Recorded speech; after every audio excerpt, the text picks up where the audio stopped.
विपक्ष के तेवर तीखे हैं। 2/3 विपक्ष की अनुपस्थिति में आज गृहमंत्री अमित शाह ने आपराधिक कानून संशोधन से जुड़े 3 अहम विधेयकों को लोकसभा में पेश किया। लोकसभा में पास होने के बाद कल राज्यसभा में ये पेश हो सकता है। ये तीनों बिल भारतीय आईपीसी, सीआरपीसी और भारतीय साक्ष्य अधिनियम की जगह लेंगे। भारतीय नागरिक सुरक्षा संहिता में पहले 485 धाराएं थीं, अब 531 धाराएं होंगी। आइए इन 3 नए क्रिमिनल बिल की बड़ी बातों पर जल्दी से एक नजर डाल लेते हैं। मॉब लिंचिंग में फांसी की सजा, स्नैचिंग के लिए कानून नहीं था, अब कानून बना दिया गया है। भीड़ हिंसा के दोषियों को उम्र कैद तक की सजा का प्रावधान इसमें रखा गया है। हिट एंड रन केस में 10 साल तक की सजा मिलेगी। अगर गाड़ी चलाते वक्त हादसा होता है, फिर दोषी अगर घायल को पुलिस स्टेशन या अस्पताल ले जाता है तो फिर उसको कम सजा दी जाएगी।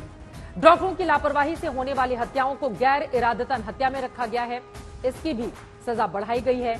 नए कानून में अब पुलिस की भी जवाबदेही तय की जाएगी। पहले किसी की गिरफ्तारी होती थी तो उसके परिवार के लोगों को जानकारी नहीं होती थी। अब कोई गिरफ्तार होगा तो पुलिस उसके परिवार को जानकारी देगी। किसी भी केस में 90 दिनों में क्या हुआ, इसकी जानकारी पुलिस पीड़ित को देना ही होगा। गैंगरेप के दोषी को 20 साल तक की सजा या जिंदा रहने तक जेल में ही रहना होगा। वहीं बलात्कार के मामले में अब उम्र कैद का भी जिक्र है। ऐसे में नाबालिग से रेप के मामले में आजीवन कारावास या फिर फांसी की सजा का प्रावधान रखा गया है। आतंकवाद को भी नए सिरे से परिभाषित किया गया है। आर्थिक सुरक्षा को नुकसान पहुंचाना आतंकवाद की कैटेगरी में आएगा। तस्करी या नकली नोट का उत्पादन करने पर, नकली नोट बनाने पर आतंकवाद जैसी कार्रवाई की जाएगी। सरकारी संपत्ति को नुकसान पहुंचाना भी आतंकवाद की कैटेगरी में आएगा। वहीं छोटे मोटे अपराधों के लिए जेल की सजा का प्रावधान खत्म कर दिया गया है। इस कैटेगरी में फाइन भी नहीं लगेगा, बल्कि दोषी को सामुदायिक सेवा करनी होगी। अब सामुदायिक सेवा को भी इस कानून में नए सिरे से परिभाषित किया गया है। नए क्रिमिनल बिल में कई आधुनिक अपराधों को भी शामिल किया गया है, जिनमें साइबर क्राइम, संगठित अपराध जैसे मामले शामिल हैं। आज संसद में अमित शाह ने साफ किया कि अब अंग्रेजों का राज नहीं है। ऐसे में अंग्रेजों के कानून को पूरी तरह से बदल दिया गया है। राजद्रोह को अब देशद्रोह में बदला गया है। और इतना ही नहीं, गृहमंत्री अमित शाह ने यह भी कहा कि आतंकवाद पर सरकार की नीति जीरो टॉलरेंस की है। ऐसे में आतंकवाद पर मानवाधिकार का कपड़ा पहनाने वालों की चाल नहीं चलेगी। राजद्रोह को देशद्रोह में बदलने का काम किया। पहले राजद्रोह की व्याख्या थी, मैं आगे डिटेल में बताऊंगा।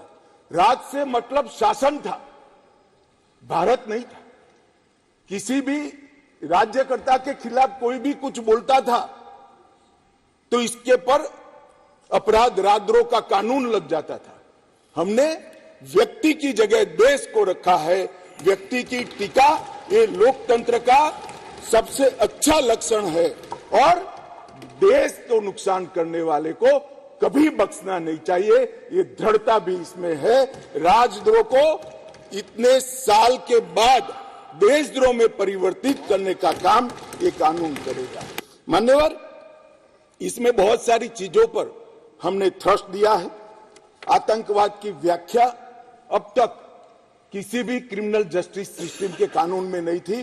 पहली बार मोदी सरकार आतंकवाद को अब व्याख्यायित करने जा रही है, जिससे इसका कोई लूपहोल्स उठाकर आगे फायदा न ले पाए।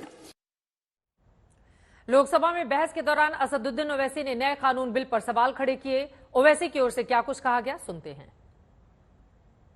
जवान अलिया ने कहा था कि जुर्म में हम कमी करें भी तो क्यों, तुम सजा भी तो कम नहीं करते।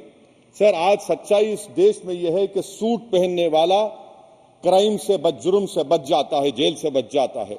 एक खाकी पहनने वाला किसी को करीब से गोली मार सकता है, हथकड़ी पहने हुए मुजरिम को, उसको कुछ नहीं, जवाबदेही नहीं है। सच्चाई हमारे मुल्क में यह है कि इस ऐवान में जिन पर टेररिज्म का चार्ज है वो इस कानून पर वोट डालेंगे कि टेररिज्म क्या है, नहीं है। सर, मुझे ये कहने की इजाजत दीजिए कि अगर आज भगत सिंह को और मोहनदास करमचंद गांधी को ये 3 क़वानीन बनाए जाते तो भगत सिंह और मोहनदास करमचंद गांधी कहते कि रोलट एक्ट है ये,